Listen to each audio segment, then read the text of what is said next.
প্রিয় দর্শক, আবু তোহা মোহাম্মদ আদনান বেঁচে আছে, মরে নাই। কোথায় ছিলেন? গিয়েছিলেন কারো কাছে, নাকি কেউ নিয়ে গেছে? তাতে আমার কি যায় আসে? আমি তো বেঁচে আছি, জানি গুম হবার শঙ্কা আমারও আছে, তারপরেও আজ আছি কাল নাই, এভাবেই বাঁচতে চাই। কিন্তু এভাবে কি আসলেই বাঁচা যায়? চৌধুরী আলম কি জানতো ইলিয়াস আলীর পর তার পালা? আদনান কি জানে তারপর কার পালা? একের পর এক হারিয়ে যাচ্ছে প্রাণ। আমরা শুনছি পরিমণির হত্যা আর ধর্ষণ চেষ্টার গান। আজ ইনি, কাল তিনি, পরশু সে, তারপর কে? এভাবে গুনে গুনেই কি আমাদের দিন যাবে? না, এভাবে চলতে পারে না। কে, কারা, কেন, কিভাবে মানুষকে গুম করছে তা জানতেই আজকের পর্ব আপনাদের সাথে আছে আমি, ইলিয়াস হুসাইন। বাংলাদেশ একটি মৃত্যুপুরীর নাম।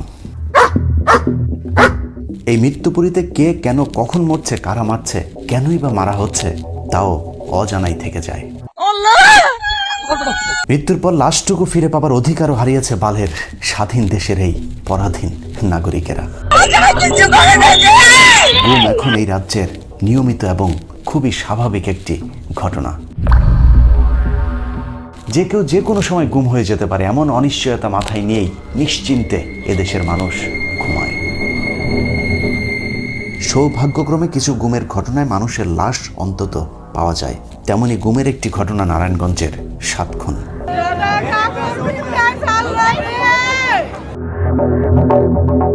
এরকম হাজারো মানুষকে লাশ বানিয়েছে র্যাব, পুলিশ সহ আইনশৃঙ্খলা বাহিনীগুলো, যার বিচার আজও পর্যন্ত হয়নি। ব্যতিক্রম ছিল শুধু নারায়ণগঞ্জের ঘটনার ক্ষেত্রে।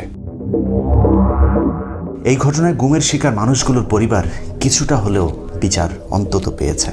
নারায়ণগঞ্জের 7 জনকে কেন, কিভাবে গুম করা হয়েছিল সেটা এখন সবাই জানে। তবে আরেকটু ভেতরের খবর জানতে আমি নিজেই ঢাকা কেন্দ্রীয় কারাগারে গিয়েছিলাম লেফটেন্যান্ট কর্নেল তারেক সাইদের সাথে দেখা করতে। আইনা তাকে জিজ্ঞাসাবাদ করা হয়েছে, তারপরে তাকে নিয়ে অস্ত্র উদ্ধারে গেছি, ওখানে যায় সেগুলোগুলি খেয়াল করে দেখেন, সবগুলি কিন্তু কাহিনী একরকম। আমরা কিন্তু ফটো মেরা ফেলি না।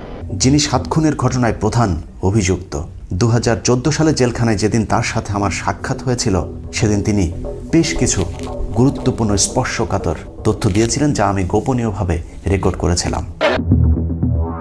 সেনাবাহিনীর সাবেক এই কর্মকর্তা নির্দ্বিধায় 7 খুনের ঘটনা কিভাবে ঘটানো হয়েছিল তার রোমহর্ষক বর্ণনা দিয়েছিলেন। 24 অথবা 23 মার্চ টাইমটা ইয়াতে আমাদের ওই অধিনায়ক কনফারেন্স হয়, একটা মাসিক কনফারেন্স হয় অধিনায়কদের, সিওদের। ওখানে আমার একটা তালিকা দিল, ওটার মধ্যে এরকম 3 জনের নাম। একটা হচ্ছে লক্ষ্মীপুরের জিশান, এখানে হচ্ছে নজরুল, আর একটা কুমিল্লার জানি কার নাম দিতে, একটা এটা নাম না, আর নাম মনে নেই আমার। এটা কিসের জন্য এই লিস্ট? পুরস্কারের জন্য? এটা তো নজরুলের জায়গায় লেখা জি, জি, কিন্তু আমাদের কাছে অন্য সিম্বল আছে জি রকম। যেদিনের ঘটনা তারপর দিন আইসা আমি আরে ধরছি আমার সমস্ত অফিসারদেরকে নিয়ে বসছি, বসে লিস্ট নিয়ে ওপেন, এটা তো লুকেন চাপড় ছিল, এটা তো হেডকোয়ার্টার আদেশ। ওপেন শোনাই দিলাম যে এটা ধরো, এটা ধরো, এটা ধরো। র্যাবের সাবেক এই সিওর বক্তব্য অনুযায়ী র্যাবের প্রতি মাসে একটি মিটিং হয়। সেই মিটিংয়ে স্বরাষ্ট্র মন্ত্রণালয় থেকে যে তালিকা র্যাব হেডকোয়ার্টারে পাঠানো হয়, সেগুলো সংশ্লিষ্ট ব্যাটালিয়নের সিওদের কাছে দেওয়া হয়।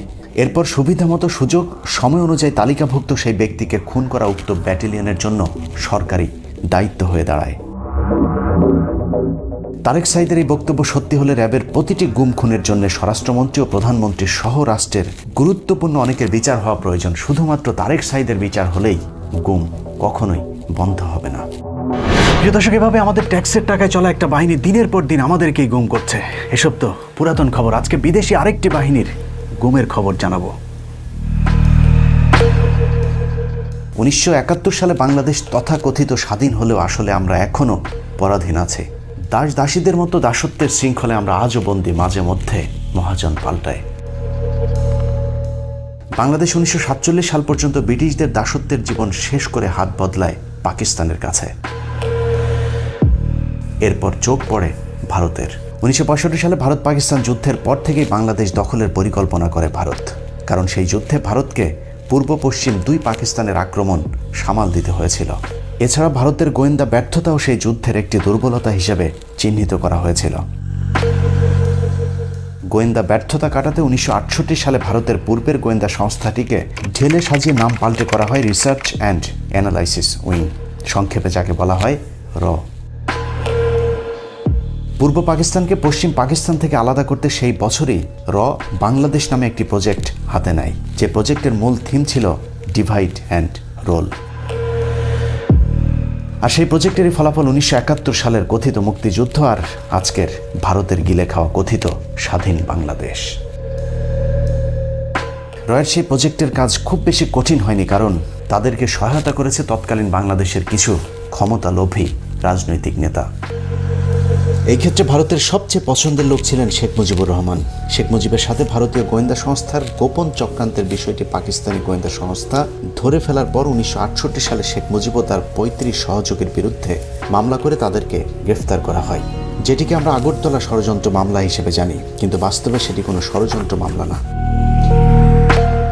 শেখ মুজিব আসলেই ভারতীয় গোয়েন্দা সংস্থার সাথে গোপন মিটিং করেছিলেন, যে বিষয়টি অশোক রায়নার ইনসাইড র বইয়ের 63 পৃষ্ঠায় তুলে ধরা হয়েছে। সেই মামলার একজন অন্যতম আসামি ক্যাপ্টেন এ শওকত আলী 2011 সালে প্রকাশিত তার বইয়ে স্বীকার করেন শেখ মুজিব আসলেই ভারতের সাথে গোপন চক্রান্ত করেছিল, যা আবার গুরুত্ব সহকারে আগরতলা ষড়যন্ত্র মামলার উইকিপিডিয়াতেও সংযুক্ত করেছে কর্তৃপক্ষ। এসব কারণে পূর্ব আর পশ্চিম পাকিস্তানের নেতাদের মধ্যে অবিশ্বাস বাড়তে শুরু করে। সেই সাথে ভৌগোলিক কারণে পশ্চিমাদের আমাদের প্রতি বৈষম্যের দৃষ্টি তো আগে থেকেই ছিল।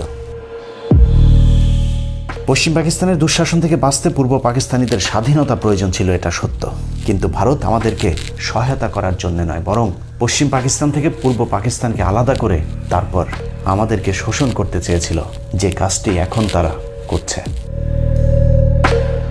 1971 সালের 26শে মার্চ মুক্তিযুদ্ধ শুরু হবার পর ইন্দিরা গান্ধী, তাজউদ্দিন, ব্যারিস্টার আমিরুল এবং রেহমান সোবানের সাথে প্রথম সাক্ষাৎ করেন 4 এপ্রিল। ইন্দিরা গান্ধী সেদিনই মুক্তিযুদ্ধে ভারতের সর্বাত্মক সমর্থনের কথা বলেন। একদিকে তাজউদ্দিনদেরকে সহায়তার আশ্বাস দিলেও ইন্দিরা চেয়েছিলেন বাংলাদেশ স্বাধীন হলেও এই দেশটা যেন কখনোই কার্যকর রাষ্ট্র হতে না পারে সেটা নিশ্চিত করতে। যে কারণে ইন্দিরা তাজউদ্দিনকে সমর্থনের কথা বললেও পাশাপাশি তৎকালীন রয়ের প্রধান রমেশ্বর নাথ কাউকে দায়িত্ব দেন তাজউদ্দিনের বিপরীতে আরেকটি বাহিনী তৈরি করতে, যারা স্বাধীনতার পর ভারতের কথা মতো কাজ করবে। ইন্দিরার কথা অনুযায়ী শুরু হয় রয়ের মিশন। এরই মধ্যে 10 এপ্রিল মুজিবনগর সরকার গঠনকে কেন্দ্র করে তাজউদ্দিন ও শেখ মুজিবের ভাগ্নে শেখ মনির মধ্যে চরম দ্বন্দ্ব দেখা দেয়। মুজিবনগর সরকারে কোনো পদে রাখা হয়নি বলে শেখ মনি, তোফায়েল সহ আওয়ামী লীগের বেশ কয়েকজন নেতা বিদ্রোহী হয়ে মুজিবনগর সরকারকে প্রত্যাখ্যান করে, এবং পুরো মুক্তিযুদ্ধের সময়টা শেখ মনি, তোফায়েলরা কখনোই মুজিবনগর সরকারকে স্বীকৃতি দেয়নি। যদিও সেই আওয়ামী লীগই আজ মুজিবনগর দিবস পালন করে। যা হোক, তাজউদ্দিন ও মনি গ্রুপের মধ্যে দ্বন্দ্ব শুরু হলে সেটাকে লুফে নেয় ভারত। একদিকে মুজিবনগর সরকারকে সমর্থন দেয়, অন্যদিকে শেখ মনির পক্ষে থাকা তোফায়েল, আব্দুর রাজ্জাক, সিরাজুল আলম খান সহ বেশ কয়েকজন নেতাকে ডেকে নিয়ে মুক্তিযোদ্ধাদের প্রতিপক্ষ আরেকটি বাহিনী তৈরি করেন, যার নাম দেয়া হয় বিএলএফ বা বাংলাদেশ লিবারেশন ফ্রন্ট। পরবর্তীতে যেটাকে মুজিব বাহিনী বলা হতো। শেখ মুনির নেতৃত্বে এই বাহিনীকে দেরাদুনে নিয়ে সামরিক প্রশিক্ষণেরও ব্যবস্থা করে ভারত। এভাবেই ভারতের কারসাজিতে দেশ স্বাধীন হবার আগেই দুটি দলে বিভক্ত করে দেওয়া হয় বাংলাদেশের রাজনীতিকে। পুরো মুক্তিযুদ্ধের 9 মাস ধরে চলেছে মুজিব বাহিনী ও মুক্তি বাহিনীর মধ্যে দ্বন্দ্ব। মুজিব বাহিনীর সাথে মুক্তি বাহিনীর বিরোধ কতটা প্রকট ছিল তার বর্ণনা ইতিহাস থেকে একটু জেনে আসা যাক। মূলধারা 71 বইয়ের 119 নম্বর পাতায় বলা হয়েছে, মুক্তিযুদ্ধ চলাকালীন অক্টোবরের মাঝামাঝিতে মুজিব বাহিনী তাজের বিরুদ্ধে চরম বেপরোয়া হয়ে ওঠে। মূলধারা 71 বইয়ের 120 নম্বর পাতায় একটি স্পর্শকাতর তথ্য দেওয়া হয়েছে, যেখানে বলা হয়েছে মুজিব বাহিনীর এক সদস্য অস্ত্রসহ তৎকালীন অস্থায়ী সরকারের প্রধানমন্ত্রী তাজউদ্দিনের কার্যালয়ে যান। সেখানে গিয়ে তিনি জানান শেখ মনিরা তাজউদ্দিনকে খুন করার পরিকল্পনা করেছে এবং সেই খুনের দায়িত্ব জনৈক সেই ব্যক্তির হাতেই দেয়া হয়েছে। কিন্তু বিবেকের তাড়নায় তিনি তাজউদ্দিনকে খুন না করে তার আগেই বিষয়টি তাকে জানাতে এসেছেন। মূলধারা 71 বইয়ের 120 পাতার শেষ 2 লাইনের সাথে 121 পাতার প্রথম 2 লাইন যোগ করলে দেখা যায় মুজিব বাহিনী ছিল মূলত রয়ের নিয়ন্ত্রিত একটি বাহিনী। মুক্তিযোদ্ধারা যেন কোনোভাবেই ভারতের সহায়তা ছাড়া দেশ স্বাধীন করতে না পারে, সেজন্য মুক্তি বাহিনী ও মুজিব বাহিনীর মধ্যে একটি কোন্দল জিয়ে রাখে। 125 নম্বর পাতায় বলা হয়েছে, রয়ের মদদে মুজিব বাহিনীর মুক্তিযুদ্ধ বিরোধী কর্মকাণ্ড থেকে বাঁচতে সৈয়দ নজরুল ইসলাম ও তাজউদ্দিন দিল্লিতে ইন্দিরা গান্ধীর সাথে দেখা করতে যান। ইন্দিরা বিষয়টি জানার পর মীমাংসা করার আশ্বাস দিয়ে ডিপি ধরকে দায়িত্ব দেন। বইয়ের 126 পাতায় বলা হয়েছে, মুক্তিযোদ্ধা ও মুজিব বাহিনীর কোন্দল মেটাতে মেজর জেনারেল বিএন সরকার একটি মিটিং কল করেন। সেই মিটিংয়ে মুক্তিযোদ্ধাদের পক্ষে জেনারেল ওসমানী ও তাজউদ্দিন আহমেদ উপস্থিত থাকলেও শেখ মনির মুজিব বাহিনীর পক্ষ থেকে সেখানে কেউই যাননি। আসলে এ সবই ছিল ভারতের নাটক। ভারত দুই পক্ষকেই দুইভাবে দুই গ্রুপের বিরুদ্ধে খেপিয়ে তুলেছিল। কেন মুক্তিবাহিনীর বিরুদ্ধে আরেকটা বাহিনী অর্থাৎ মুজিব বাহিনী তৈরি করা হয়েছিল সেটা পরিষ্কার হয় ৭১-এর সেপ্টেম্বর মাসে। মুজিব বাহিনীর অত্যাচারে প্রবাসী সরকার বাধ্য হয় ভারতের সাথে একটি চুক্তি করতে। ৭ দফা মৈত্রী চুক্তির ভয়ঙ্কর সেই ধারাগুলো হচ্ছে, যারা মুক্তিযুদ্ধে সক্রিয়ভাবে অংশ নিয়েছে তাদেরকে শুধু প্রশাসনিক পদে রাখা হবে, বাকি বাঙালি কর্মকর্তাদের চাকরিচ্যুত করে শূন্য পদে ভারতীয় নাগরিকেরা প্রশাসনিক দায়িত্ব নেবে। বাংলাদেশ স্বাধীন হলেও প্রয়োজনীয় সংখ্যক ভারতীয় সৈন্য বাংলাদেশে অবস্থান করবে, তবে কতদিন তারা এই দেশে থাকবে তার সুনির্দিষ্ট কোনো সময়সীমা বেঁধে দেওয়া হয়নি চুক্তিতে। চুক্তির ৩ নম্বর দফায় বলা হয়েছে, বাংলাদেশে নিজস্ব কোনো সেনাবাহিনী থাকবে না। এরপরের চুক্তিতে বলা হয়েছে, অভ্যন্তরীণ আইনশৃঙ্খলা বজায় রাখতে মুক্তি বাহিনীকে কেন্দ্র করে একটি প্যারামিলিশিয়া বাহিনী গঠন করা হবে, অর্থাৎ পরবর্তীতে যেই রক্ষী বাহিনী গঠন করা হয়েছিল সেটি ভারতের পরামর্শেই। চুক্তির ৫ নম্বর দফায় বলা হয়েছে, যুদ্ধে পরবর্তী দিনগুলোতে মুক্তি বাহিনীর অধিনায়কত্ব করবেন ভারতীয় সেনাপ্রধান, আর মুক্তি বাহিনী ভারতীয় সেনাবাহিনীর অধীনে যুদ্ধ করবে। চুক্তির শেষের 2টি দফা যথাক্রমে ঠিক এরকম। দুদেশের বাণিজ্যিক সম্পর্ক হবে খোলা বাজার কেন্দ্রিক। বিদেশি কোনো রাষ্ট্রের সাথে বাংলাদেশ কখনোই সরাসরি যোগাযোগ করতে পারবে না। সেক্ষেত্রে ভারতের সাথে পরামর্শ করে বাংলাদেশের পররাষ্ট্র মন্ত্রণালয় সব বিষয়ে সিদ্ধান্ত নেবে। প্রিয় দর্শক, কেন বিজয় দিবসে মুক্তিযোদ্ধাদেরকে রাখা হয়নি? কেন মুক্তিযুদ্ধে 2টি আলাদা বাহিনী তৈরি করে আমাদের মধ্যে বিভক্তির প্রাচীর তৈরি করা হয়েছিল, তার উত্তর মিলতে শুরু করে 16ই ডিসেম্বরের পর থেকে। মুক্তিযুদ্ধ শেষ, বাঙালি লুঙ্গি মাথায় তুলে দৌড় দিয়ে ভাবল তারা সব মুক্ত হয়েছে। ওদিকে মুক্তি পেয়েছে শেখ মুজিবও, পাকিস্তানি বাহিনীও চলে গিয়েছে, কিন্তু 15 এপ্রিল পর্যন্ত ভারত গুম, খুন, লুটপাট সবই করেছে শেখ মুজিবের বাংলাদেশে। একদিকে লুটপাট, অন্যদিকে সুচতুরভাবে গুজব ছড়িয়ে মুক্তিযুদ্ধ নিয়ে গাঁজাখুরি সব গল্প ছড়িয়ে গেছে ভারতীয় বাহিনী। সবচেয়ে বড় গুজব বুদ্ধিজীবী হত্যাকাণ্ড। একটু চিন্তা করলে দেখা যাবে 14ই ডিসেম্বর যে দিনটাকে আমরা বুদ্ধিজীবী হত্যাকাণ্ড দিবস হিসাবে পালন করি সেটা কত বড় ডাহা জালিয়াতি। 1971 সালের 10ই ডিসেম্বরের মধ্যেই বাংলাদেশের বেশিরভাগ অঞ্চল এরই মধ্যে মুক্ত হয়ে গিয়েছিল। পাকিস্তানি বাহিনী তখন আত্মসমর্পণের প্রস্তুতি নিচ্ছিল। সেই সময় তাদের পক্ষে বেছে বেছে বুদ্ধিজীবীদের ধরে আনা সম্ভব ছিল না, যে কারণে এটা পরিষ্কার পাকিস্তান নয়, ভারতই বুদ্ধিজীবী হত্যাকাণ্ডের সাথে সরাসরি জড়িত। কারণ বুদ্ধিজীবী দিবসে যাদেরকে হত্যা করা হয়েছে তাদের সবাইকে বাড়ি থেকে ধরে নিয়ে যাওয়া হয়েছে, অর্থাৎ এদের কেউই মুক্তিযুদ্ধে অংশ নেয়নি। তাহলে পাকিস্তান কেন তাদেরকে হত্যা করবে? অনেকে বলে থাকেন বাংলাদেশকে মেধাশূন্য করতে পাকিস্তান বুদ্ধিজীবীদের ধরে ধরে হত্যা করেছে। তাহলে প্রশ্ন হলো, শেখ মুজিবকে কেন ছেড়ে দেওয়া হয়েছিল? এটা ঠিক মেধাশূন্য করতে বুদ্ধিজীবীদের হত্যা করা হয়েছে, তবে সেটা পাকিস্তান নয়, ভারত করেছে, যা জহির রায়হানের হত্যাকাণ্ডের মধ্য দিয়ে প্রমাণিত হয়েছে। জহির রায়হান 1972 সালের 30 জানুয়ারি গুম হন। তখন বাংলাদেশে পাকিস্তানি বাহিনীর একজনও ছিলেন না। উইকিপিডিয়ার তথ্য বলছে জহির রায়হান ছিলেন একজন বাংলাদেশি ঔপন্যাসিক, লেখক, চলচ্চিত্র নির্মাতা। তিনি বাংলাদেশের মুক্তিযুদ্ধের সময় নির্মিত তার ডকুমেন্টারি স্টপ জেনোসাইডের জন্য বিখ্যাত। এই ডকুমেন্টারিটি কাল হয়ে দাঁড়িয়েছিল জহির রায়হানের জন্যে। এই ডকুমেন্টারিতে ভারতের বিভিন্ন লুটপাটের বিষয়গুলো তিনি তুলে ধরছিলেন, যে কারণেই ভারত তাকে বাঁচতে দেয়নি।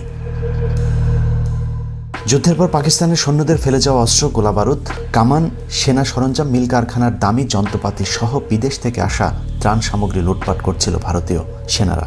আর সেই সবের তথ্যচিত্র জহির রায়হান তার ডকুমেন্টারিতে তুলে আনার কারণেই ভারতীয় বাহিনী তাকে গুম করে নিয়ে যায়। তারা লোকজনদেরকে বাধ্য করত বাড়িটার জিনিসপত্র লুট করতে। এরপর তারা মুভি ক্যামেরা দিয়ে এসব লুটেরাদের শুটিং করত। 1972 সালের 30 জানুয়ারি বাসা থেকে বের হবার পর জহির রায়হান আর বাসায় ফিরে আসেননি।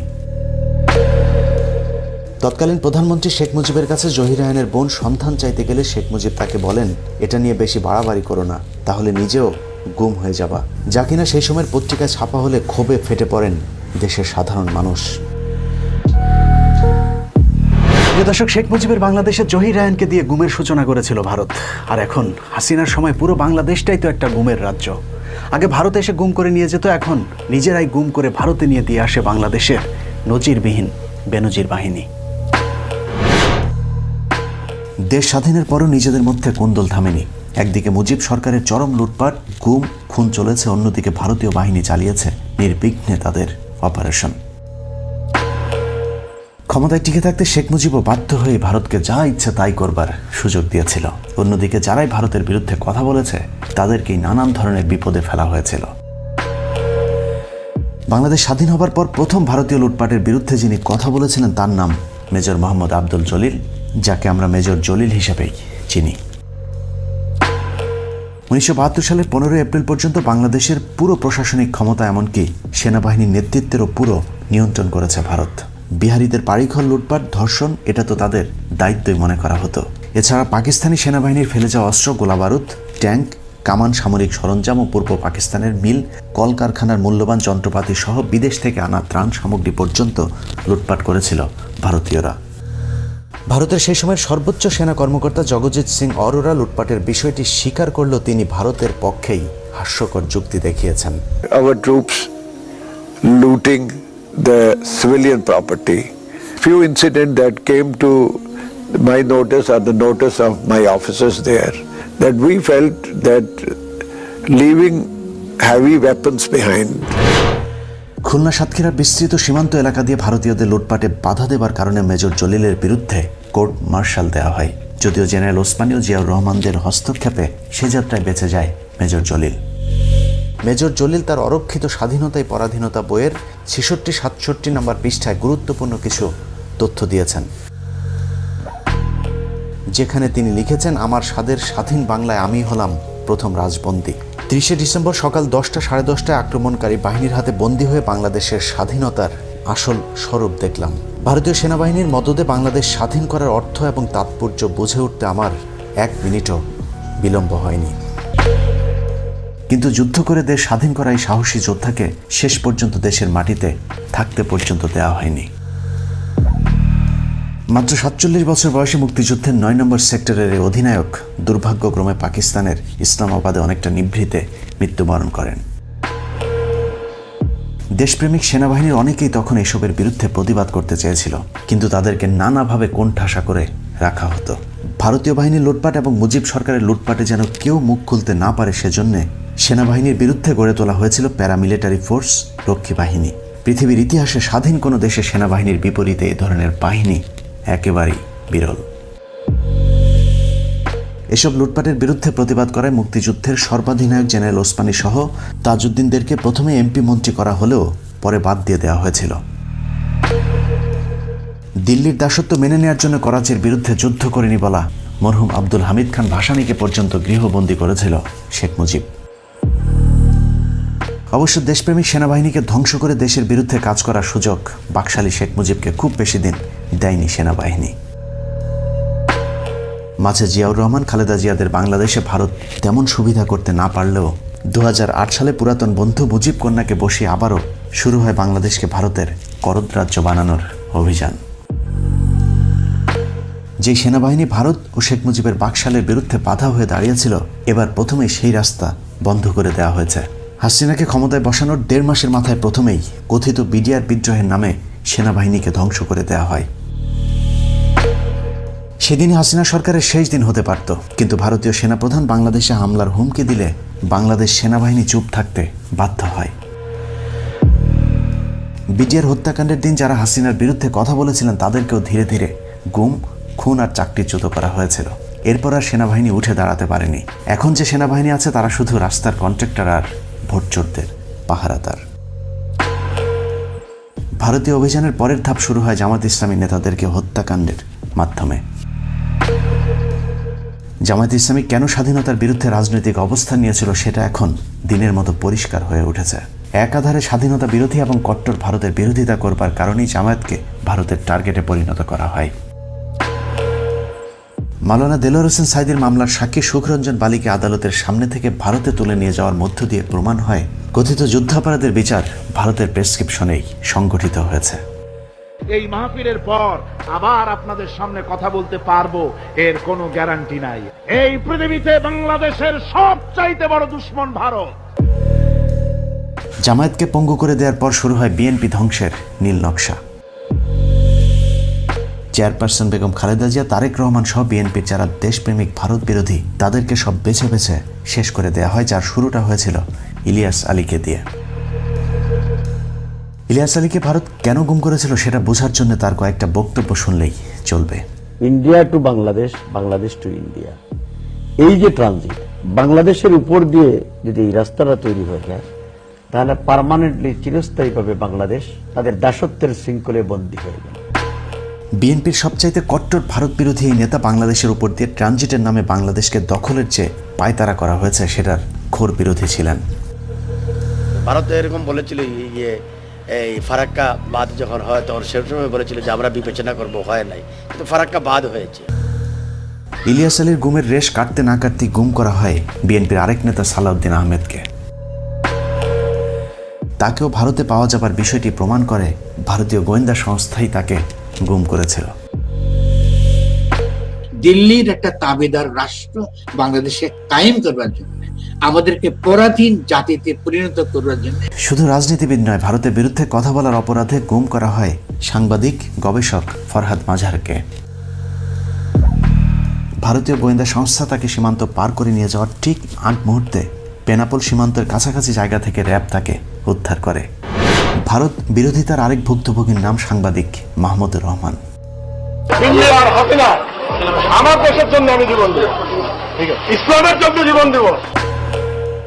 নানাভাবে নির্যাতনের পর ভারতের এদেশীয় প্রোডাক্ট আওয়ামী সন্ত্রাসী বাহিনী দিয়ে তাকে খুন করে ফেলার পরিকল্পনা করা হয়, যদিও সে যাত্রায় আল্লাহ তাকে রক্ষা করেন।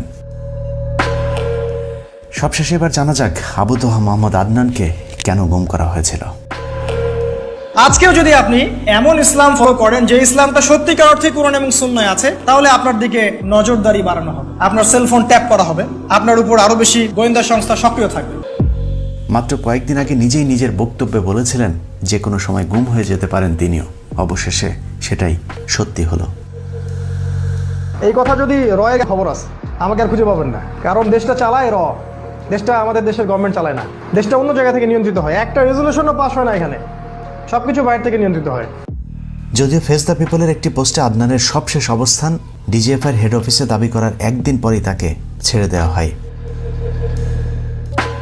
তারপরে সান্ত্বনা বাবা মা সন্তানের কাছে ফিরে এসেছে আবু তোহা মোহাম্মদ আদনান।